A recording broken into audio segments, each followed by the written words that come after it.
The FU tribe. Oh, Lord. Is that what you're starting off with on a Monday?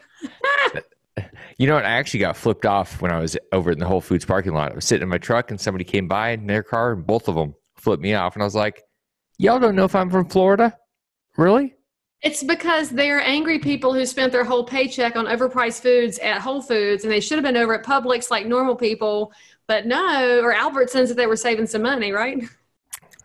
You know what? They were just getting some healthy food, and they were mad about that. They're like, where's the Cheetos? That place is expensive. Let's just call it what it is. One of my favorite names of that place is Whole Paycheck, because it is. That's what it costs. Oh, boy. Here we go. Oh, see, but you know. That's what, are you going to defend Whole Foods, really? Is that how we're starting off on Monday? You're going to defend that overpriced place? Hey, you know what? I used to like the experience. Now I don't like grocery stores in general. You're like, I don't like to go because they want me to wear a mask and give in to the oppression of the government. I just like, you know, it's just a weird thing having people. This whole pandemic thing is very strange having people around. It's unnerving. And I don't like that. That's the worst part for me. It's not even the sickness. It's just like I don't feel comfortable. And that's you realize that's part of what the master plan is here, right? It doesn't take a lot of conspiracy theory to realize we've turned on each other. We don't want to have people around us, which that gives you peace and general endorphins and good feelings. And physiologically, it takes 10 hugs a day to be healthy. Nobody's getting 10 hugs a day right now. So people are unhealthy and angry. And then all these mask mandates, the only people enforcing it are people on people. It ain't the LEOs enforcing it. It's interesting. It is interesting. Yeah, people are definitely turning on each other. Like I noticed that just innate thing. I'm like, this isn't even like, what is this? But the fear is a very interestingly scary thing to be like, pushed into us. I know. And what are we afraid of? Like, I think we were all afraid at first because it was unknown. And now we know enough to realize that if it's really been with us only 6 months, which I think coronavirus has been with us longer, you have a 99.999% chance of not dying from it. When you look at the time frame added to the population. So why in the world are we still panicked? Why are we keeping our kids out of school? It's very sketch. It totally is. Good cover story for the banking system being as corrupt as it is. Dude, everything's corrupt. This is the deep state, man. Oh, yeah. Deep state. Woo! And so the whole banking system for years has been running things. It doesn't take a lot of deep looking to find it. It's a good cover story, though. I mean, they can say, hey, it was the coronavirus. It wasn't us that was jacking this thing up. Well, you know who paid for the Wuhan lab, right? Who paid for it? I mean, other than Fauci with his thing? Everything is follow the money. The Obama administration paid for that. Oh, from funding earlier? Follow the money. Yeah. Oh, yeah. Fauci stands to make millions on a vaccine, and so does Bill Gates. They're testing it on poor people in Africa who don't really have a say in the matter. That's shocking. Welcome to Crazy Shit in Real Estate, a weekly podcast where I walk you through some of the wildest, most unbelievable stories you'll hear from the world of real estate. If you like real estate and you love crazy, this is the podcast for you. But anyway, we're here to talk about crazy shit in real estate. And hey, welcome to the show. You know, I report all this, and so it goes on YouTube. And so I'm pretty sure this episode's about to go wildly viral. Like Leigh Brown is talking conspiracy theories, but people, open your minds up. This is not even conspiracy. This is some weird shit. It's like coronavirus is common core math because nothing adds up. Common core math. So Damion, tell us so are you in Florida really? Are you at Florida FIU, like Florida International University? No, this is financial underdogs. But you know what? Florida, I mean, yeah, no, it's Florida, man. Florida's been special for years. It's very special. Everybody's kind of invading Florida right now. They've been invading Florida for a long time, but then they find out how high the insurance cost is, and they find out how hot it gets. And then they come back to North Carolina. So all those people from the Northeast, New York, New Jersey, Connecticut, they were tired of Florida, and then they say, oh, hell no. And they come halfway back to North Carolina. So we call them halfbacks in the real estate world. Oh, that's fun. Here we have 4 seasons. Their kids and grandkids probably live here. We've got 85 and 95. They can get north or south. And so they land here. We love them because they pay cash, and they appreciate that our property taxes are very reasonable here. It's a system. So tell us about financial underdogs. You know, the premise of our show is crazy shit in real estate. We try to talk about the different angles of real estate nobody expects in pretty short episodes because we know our audience has like no attention span at all. So in like 2 seconds, how do you tell people what a financial underdog is? I just say look in the mirror, because we're all financial underdogs. We're not part of the elites.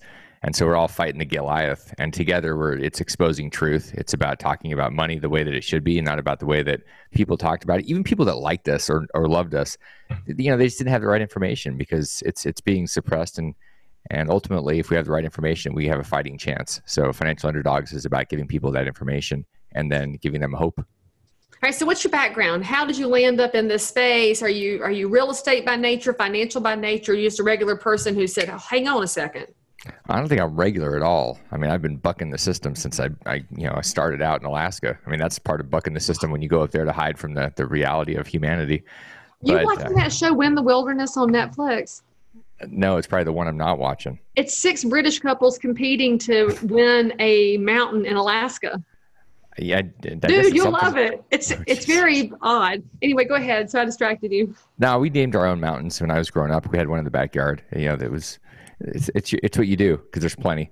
But no, I mean, yeah, my background is in real estate. About 20 years ago, I mean, my first house I bought with a credit card, which is also a very dumb idea, but started there. And you know, it's dumb until it works, but crazy is crazy until it's actually you're right. And so I started off doing that, and then that was awesome. So I did it a bunch more times, different ways. And 150 houses later, I got fairly rich, and then I got really stupid because my ego took over, and I lost 20 million bucks 7 years later. So, you know, that was part of the crazy experience of getting rich, getting the Ferrari, becoming 10 feet tall and bulletproof, and then realizing, wait, the market doesn't care if you're super smart. It's going to crush you like everybody else. And so I had to start over. And that was the beginning. That was like the first decade of, you know, business. And then after that, it was a big shift. It was a shift into something that was more than just money. And I think that happens for a lot of people. You lose the money, and then you have to realize, wait, there's more to this game. And that's where FU came in over the last decade. It was really about doing something for more than just me. And that the first decade was me. It was hedonistic to the T. I mean, it was fun. Like, it was a lot of fun. But ultimately, we're in a place where it's about everybody. It's about serving people. It's about contribution. It's not just about my own, you know, glands and my own hedonistic tendencies. I mean, it's kind of like the president, right? He's an entrepreneurial spirit. He's gone really high up. He's bankrupted twice. He's back up, and now he's serving. I mean, I don't care what anybody thinks about, you know, how he tweets or whatever. The man has given up an enormous amount of money to be our leader, and I really appreciate that. But it's an entrepreneurial spirit thing. You have to say, okay, what's next? What's next? What's next? And so I'm curious for you. So when you had this life-shifting change, was the crash caused by you and a Ponzi scheme pyramid, or was it caused by the markets and the change during the Great Recession? So the crash was caused by my own over leveraging and just really doing too many things that I wasn't focused on. So one of the books that we've all heard of is The One Thing, and I had 1,000 things. And so I wasn't listening to Gary Keller or really anybody else. And so did I cause it? Yeah, because I made the decisions. So the core focus for me is self-responsibility. And back then I was just blaming. You know, I was like, hey, that's just crazy talk nowadays. We don't talk about personal responsibility. No, it's blame, justify, you know, victim. Like, everybody's a victim. Like, apparently you're a victim when you get your driver's license. Just, you know, here's my victim card. And I was a victim of the economy, of the recession. But the truth is, I made all the decisions that put me into different deals. I chose how much leverage to have. I chose who to rent to and all this other stuff. And ultimately, that's how I learned. Because if I just said it was somebody else or something else, I wouldn't have learned anything. And so on the other side, what did you do right in building your empire? If you look back at obviously it ran up and got way beyond a manageable space, because ego obviously does become a part of it. What did you do right in that space?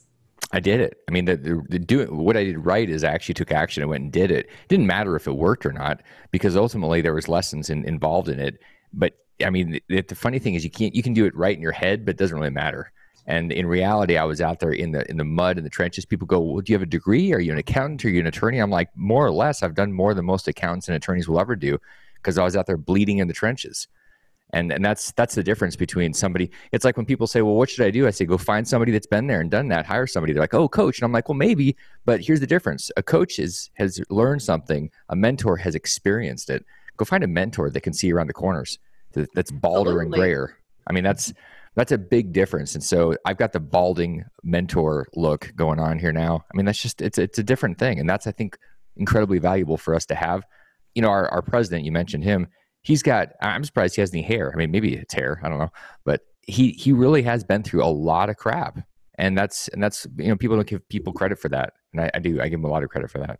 All right. So since you've reshifted your priorities, you're back into a different space where you want to do more service, more helping. What's the big thing that you want people to, they can only learn one lesson from you? You've learned a million lessons in life by buying houses on credit cards and building an empire that collapsed. What's the first thing you want them to learn besides find a mentor? And I will say, I teach that to entrepreneurs and realtors all the time. I'm like, y'all are killing yourselves by not finding somebody who can help you shortcut the learning process. That's what a great mentor does. Well, I mean, the one thing is that money makes you stupid, and people think that they get to a point where they have a bunch of cash and then they're good and like, okay, now what do I do to invest it? And I'm like, well, first off, you got to invest in yourself, because the reality is fuel is just, if you're adding that into an open fire, it's just going to get really hot and burn you, and then it's gone. And that's what most people do. They exchange their money for experience. It's not about the money. When I started off, I took negative 6,000 because I borrowed money on a credit card, like I said, and that wasn't the thing. It was using my brain, and most people are too lazy. Money makes us lazy and stupid. And so it doesn't take money. Like if I want to go do a deal now, if I want to do something, I can raise money, and I can raise whatever amount of money I want. And people think that if they save up, how can you save up when the Federal Reserve is printing faster than you can ever save or earn? You got to learn how to do what they do, borrow, and borrow smartly. And most people don't. They hide from that, so they work themselves to death. And so that's the one thing. So how do you teach them where to find money? Because I do find this is a big stumbling block, and it frankly is probably the brick wall that most people run into, bounce off of, and give up. They say, I don't have a dad, I don't have an uncle with money, and I went to Bank of America, and that didn't work out. So they're using the big, obvious traditional paths. You have found alternative options. How does the average person say, you know what, those aren't available to me, what can I do? The average person, you got to stop being average. You got to go out there and do the things the average people don't do, which is called work for free for somebody that's done it, and build the track record of being inside their thing.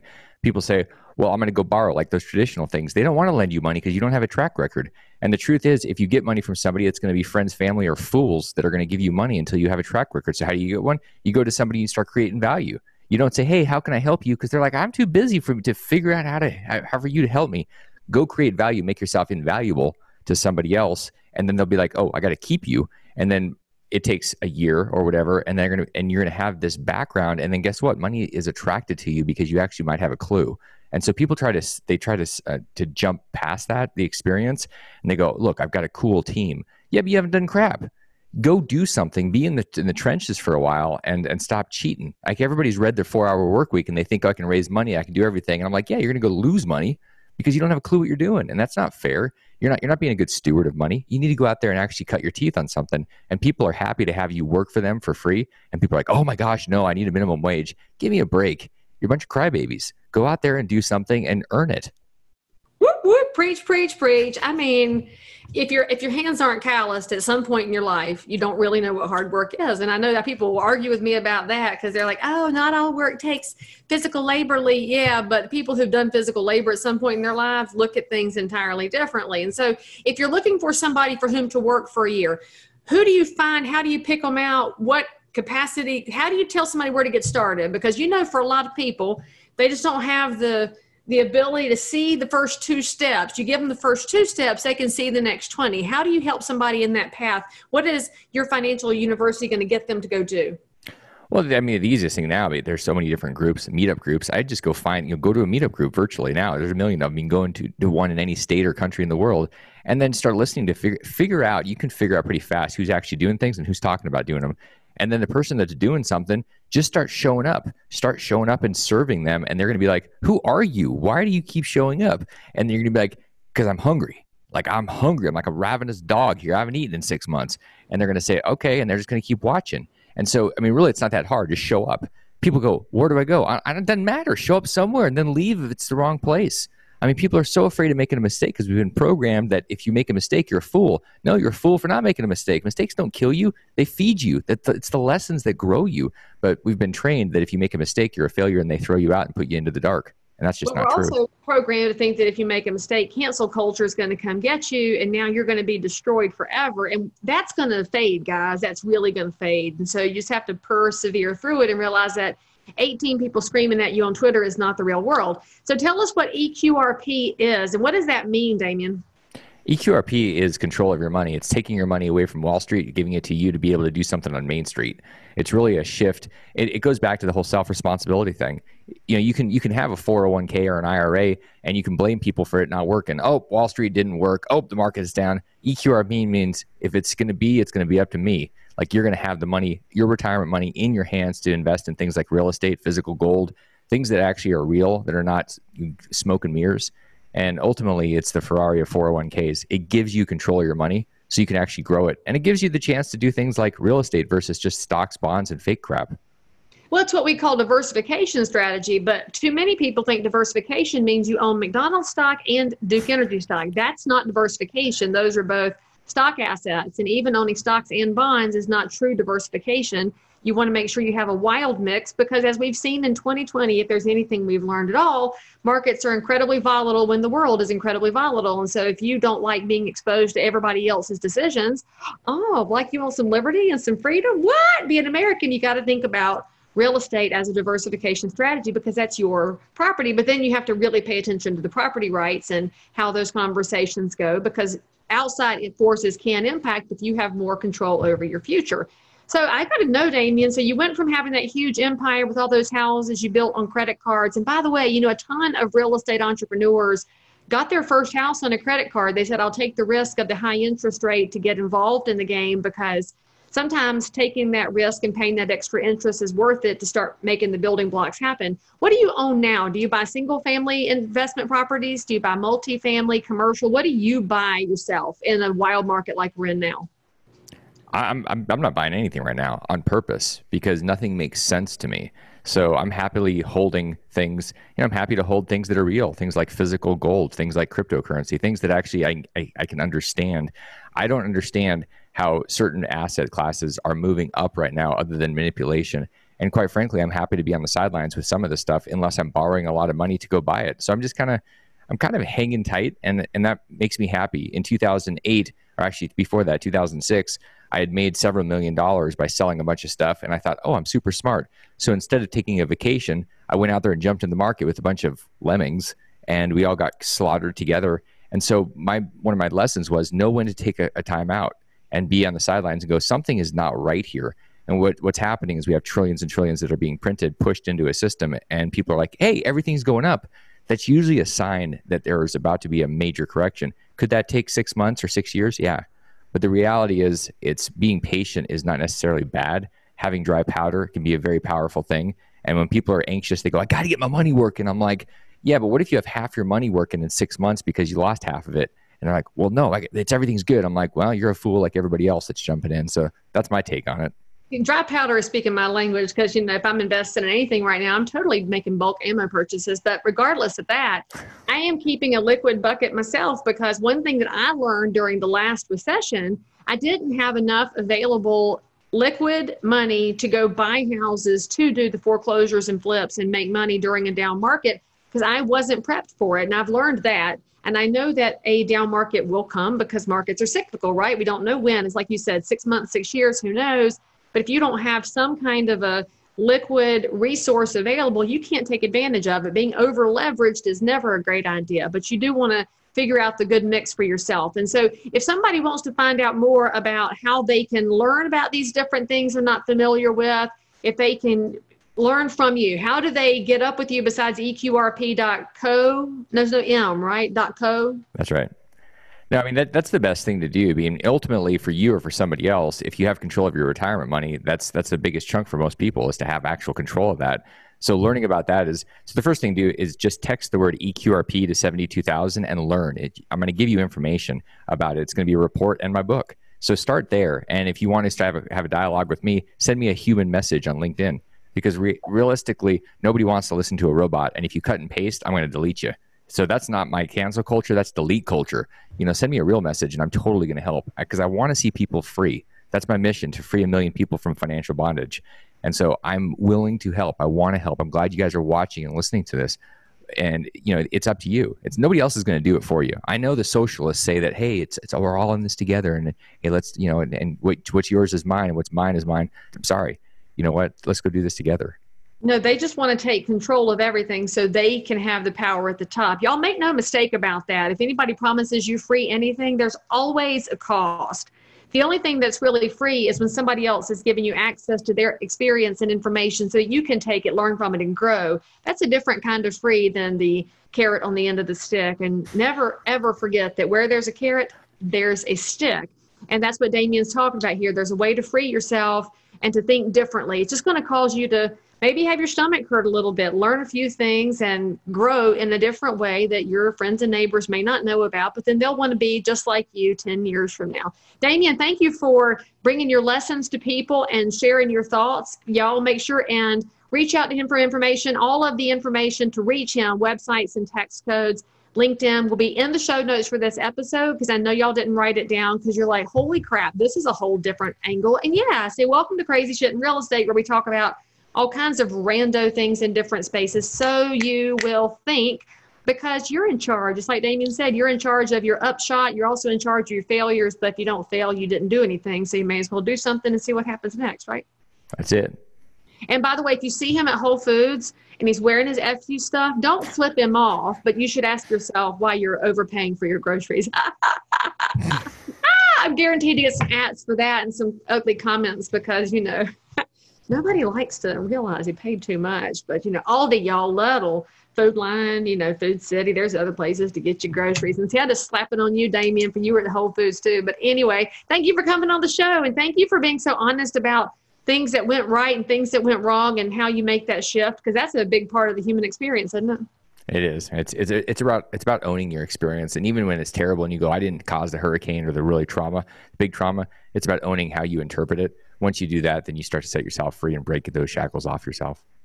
There you go, guys. Make sure that you click on his links, reach out to him for more information. And you should also subscribe to the podcast, give us 5 stars, and make sure that you tune back in next time, because we'll have some other random thing to talk about here on Crazy Shit in Real Estate. I'll see you. If you are listening to this episode and you need to tell us something about your crazy life in or around real estate, then tweet me at Leigh Brown or reach me on any of the social networks. That's if you're a broker, realtor, investor, inspector, lender, or just a regular, normal human being who happens to have dealt in real estate. Subscribe for more episodes, and as always, we are thrilled that you joined us for some crazy shit in real estate. See you next time.